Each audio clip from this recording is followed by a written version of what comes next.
د 90 سکند سره زم همیرا اور د نن مهم خبرونه.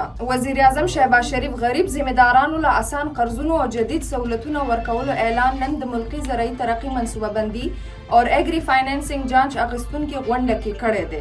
د مذهبي چارو وزیر سردار یوسف د سعودي عرب ټریول او هاسپټیلیټي کمپنیو له طرفه د کروڑونو ډالر فند ستاینه کړې ده او ویلي دي چې دا اقدام له امله د پاکستانی حاجیانو او عمره کوونکو په خرچو کې به 50,000 روپو پورې غمه امکان دی. د پاکستان ایرفورس دسته برطانیې ته د رائل انټرنیشنل ایر ټیټو پروګرام 2015 کې برخه اخیستو لپاره رسیدلې ده او په دې دسته کې JF-17 تھنډر بلاک 3 او C-130 هرکلیز شامل دي.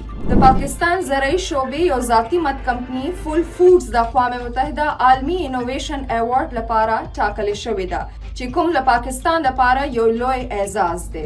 NDMA لخوا په راتلونکي 40 غنټو کې د ملک مختلف سیمو کې د شدید بارانونو له وجې په خاریه کې د سیلاب او په خوړونو کې د اوبو زیاته الرټ جاری کولو سره دا هدایت هم کړی دی چې خلک پاک NDMA ډیزاستر الرټ اپ نه ممکنه خطرو بچ کېدلو مرسته اخیستلی شي.